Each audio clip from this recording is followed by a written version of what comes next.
السلام عليكم يا شباب، فيديو جديد من كلاش رويال. النهاردة هنقول لكم عن أفضل 4 تشكيلات ممكن تلعب فيهم في سلم الأساطير أو طريق الكؤوس. هوريكم أنا ال4 تشكيلات وبعدها نجرب كل تشكيلة في التحدي التقليدي. ويلا بينا نبدأ كده على طول.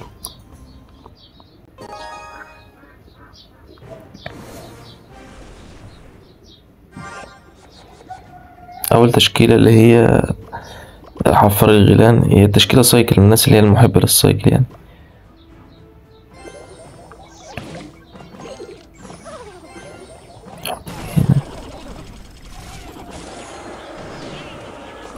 هو تقريبا كده طالما بيلعب هوج سايكل.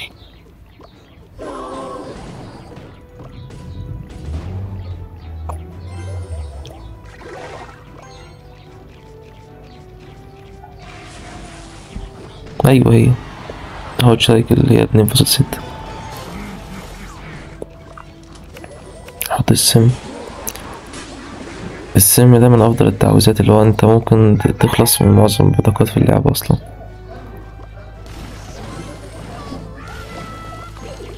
تسلم.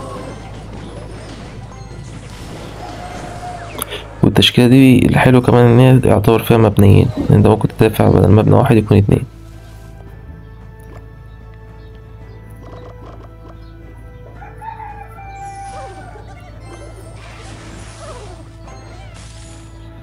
او ممكن ينزله تاني، فاحنا برضه نعمل حسابنا، عشان زي ما انتوا عارفين التشكيلة دي سايكل ممكن ينزل البطاقة بسرعة يلف السم تاني. حلو، هو نزل المبنى كده خسر كتير على الفاضي.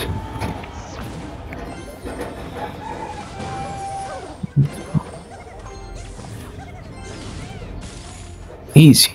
التشكيلة بتاعتنا سايكل احنا كمان، فمفيش مشكلة معاه يعني، وكمان هو صعب يصد البطاقة الهجومية بتاعتنا.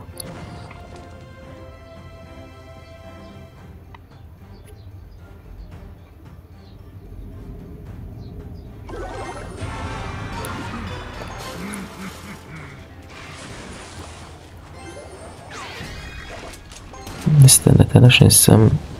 حلو. هو لحد دلوقتي احنا عمالين نجيب ضرر بالسم اصلا، يعني انت التشكيلة بتاعتك انت لو معرفتش تهجم انت ممكن تفضل تسايكل بالسم تجيب الضرر كله، والسم ضرره عالي مش قليل.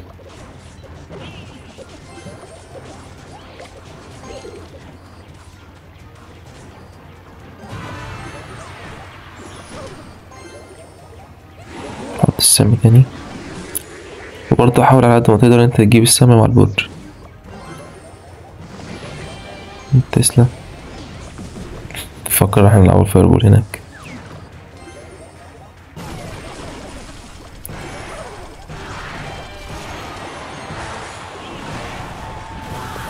برضه التلج عشان يبعد البطاقة بتاعته. حلو. السم تاني برضه، احنا لعبنا السم اكتر اصلا من البطاقة الهجومية بتاعتنا. بس كده خلاص تمتها برضه. على طول نفضل ننزل البطاقة دي والسم، نفضل ننزل البطاقة دي والسم، وخصوصا لما الوقت يفتح مندوش فرصة ان هو يهجم اصلا. جي جي. ونخش على الجيم اللي بعده.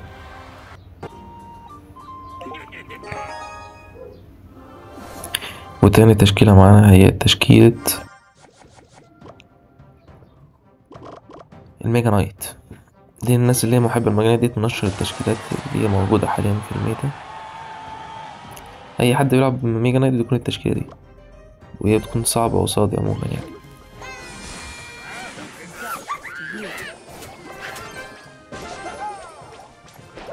هي التشكيلة غريبة دي، ممكن تكون مقبرة.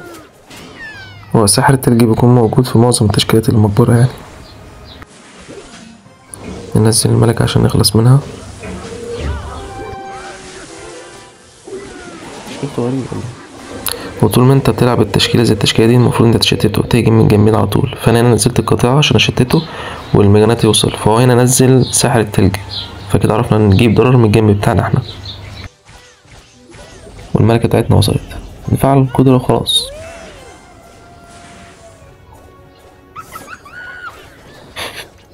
البرج ده هيعتبر احنا خلاص الجيم كده كسبنا.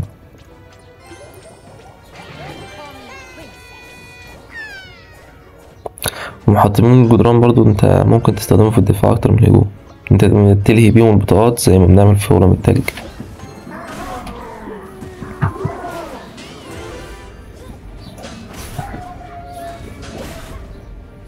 كمان انت ممكن تضيف الباتس في اللي هي بدل القاطعة، دي نسخة تانية يعني من التشكيلة تكون مطورة برضو.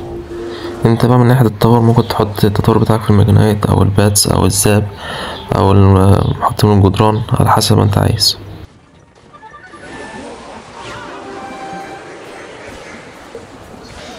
والقطيعة لو صعبة ان انت ممكن ان هي بتبقى اسطورية يعني في التاريخ وكده، ممكن تجيب اللي هي الباتس.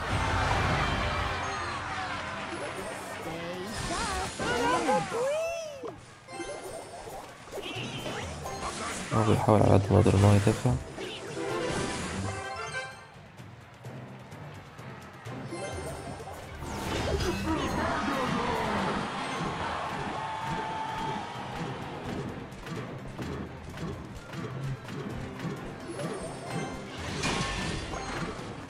هو حاليا اكيد مش هيكمل الهجمة بتاعته كاملة، هيكيد والله الواحد بيشوف تشكيلات عجيبة.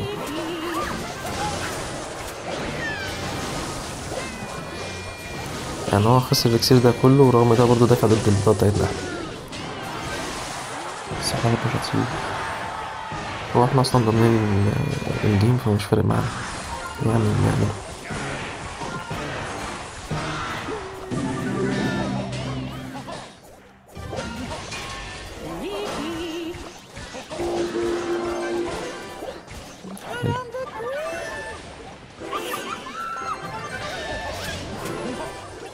هو احنا عشان في الوقت الإضافي فهو مستفاد من اكسير كتير، احنا كده كده كسبانين أصلا.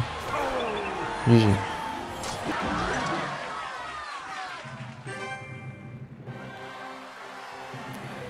نخش على التشكيلة التالتة معانا.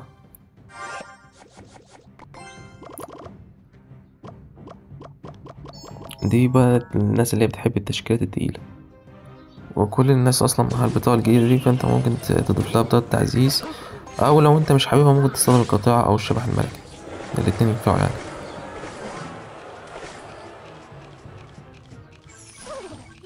هو بيستخدم المجانيات.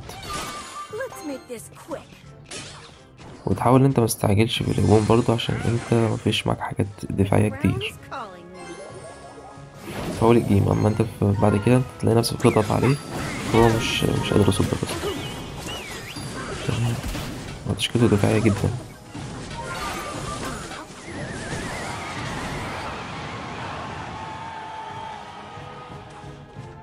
وبرضه يا شباب انت معاك العصار من أفضل البطاقات الدفاعية، ممكن تدافع بيها ضد بطاقات كتير جدا وتخليك تكسب يعني، بس لو استخدمتها صح. فانت تحاول انت تستخدمها صح على قد ما تقدر أو تتعلم يعني. وخليك عارف دايما انت التشكيلات التقيلة انت بتدافع في أول المعركة لحد الوقت الإضافي، انت بيكون معاك كتير كتير تضغط عليه لدرجة ان هو معرفش يصد أصلا. هو هنا بيلعب بالبالون، احنا كده أصلا احنا معانا معظم البطاقات بتصد البالون، معاك البرق معاك المدفع معاك الإعصار معاك الفينيكس، كل ده يصد البالون، فهو مش عارف يوصل للبرج.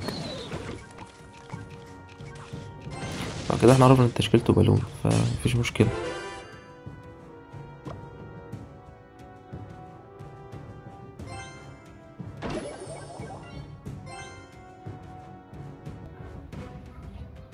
ايزي ايزي. تمام.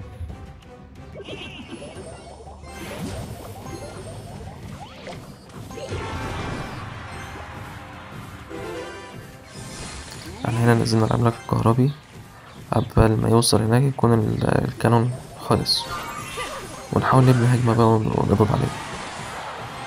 وكمان لو حد يستخدم القطاع فانت تشكيلتك هتكون سايكل اكتر، وفي بطاقات كتير ممكن تستبدل البطلة الجديدة دي، الموضوع مش صعب يعني. نحاول نخلص من البلوك على طول ونديله كمان عملاق.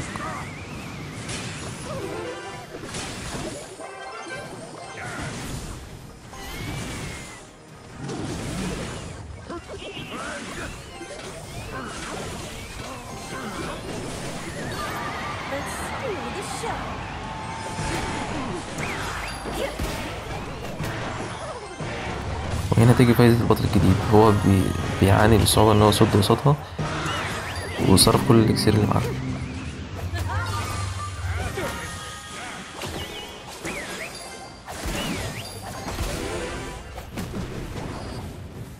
فلحد دلوقتي احنا عمالين نضغط عليه وهو مش عارف يهجم. احنا حاليا في الوقت الاضافي، فالافضلية لينا احنا بنحاول نبني هجمة من ورا ونفضل نضغط عليه. هو صد الهجمة اللي فاتت بصعوبة فهيبقى سهل بالنسبة لنا. هو كده بدأ غدر، لقى نفسه ان هو مش عارف يهجم من نفس الاتجاه، وكان بيفكر ان هو هيجيب دامج مننا عشان احنا معناش بطاقة دفاعية يعني. فانا زي ما قلت لك الدفاع بالنسبة لي سهل، هنكسبك برضه.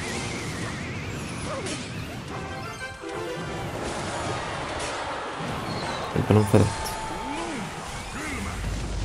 واحنا كده اصلا ضمننا الجيم، فهنبني تاني هجمة من ورا ونجهز للماينر عشان هو اكيد هيلعب ويهجم تاني. لعبته مكشوفة خلاص، نسينا الفينيكس وخلصنا البالون ونعمل حسابنا اكيد هو هينزل المدفع، فهنحط الفترة هنا عشان المدفع. ايوه خلصنا المدفع، نلعب برق وخلصنا مسح جي خلصت.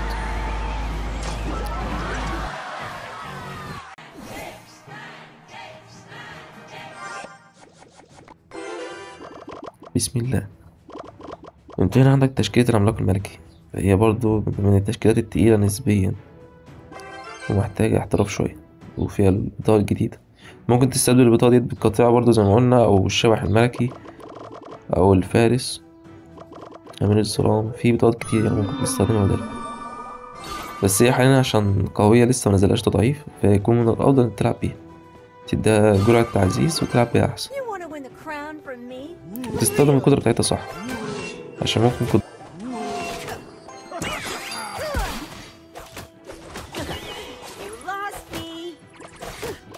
وهنا برضه بيستخدم نفس البطاقة. تشكيلته صعبة.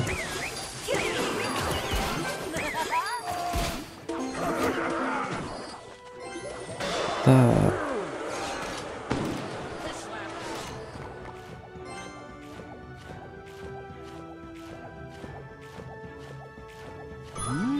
وعشان تكونوا عارفين ان الصياد ده قوته في المدى القريب، فانت هتستخدمه في المدى القريب بس مع البطاقات اللي هي ضررها مش عالي، او البطاقات اللي هي الهجومية، عشان مثلا انت متحطوش في وش البيكا فتلاقي البيكا خلاص منه على طول.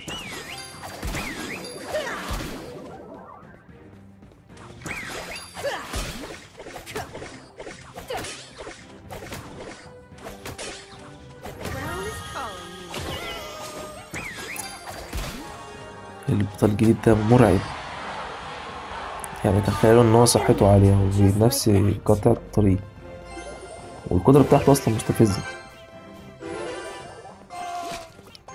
بسببها هتنتشر تشكيلات زي المجندون والتشكيلات اللي هي فيها بطاقات كتير دي، فممكن ننزل برضه فيديو عن التشكيلة من التشكيلات دي عشان البطاقة دي باين ان هي هتنتشر لو ما خدتش نيرف.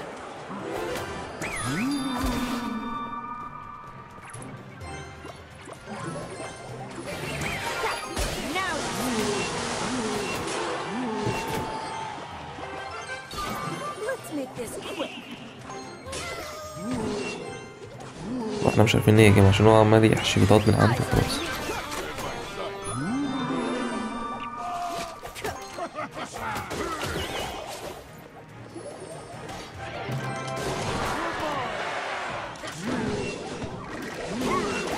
احنا بنحاول نهجم عشان احنا كده مش هنعرف نعمل حاجة.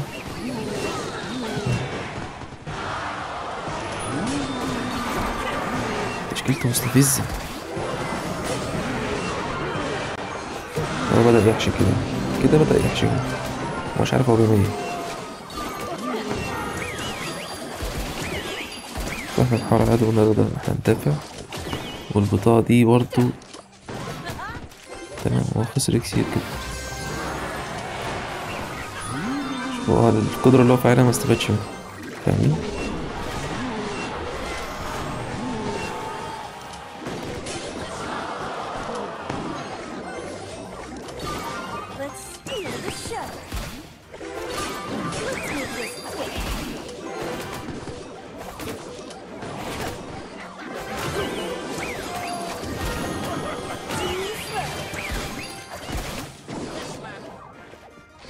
هنسحبوه عشان هو عمال ينزلها كتير اصلا.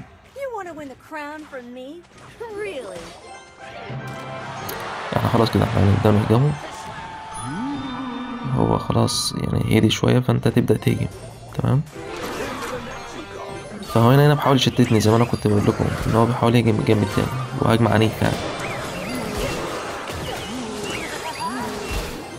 اتفضل كمان عندك ورينا هتصد ازاي بقى.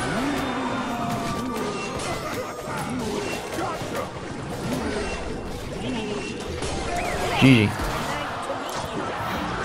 وبس كده يا شباب يكون الفيديو بتاعنا خلص. لو عجبك اعمل اشتراك ولايك وشير وكومنت. لو عندك اي اقتراح لفيديوهات جاية ولسه في كتير جاي فياريت تدعموني يعني، انا لسه في البداية يعني. وبس كده، سلام.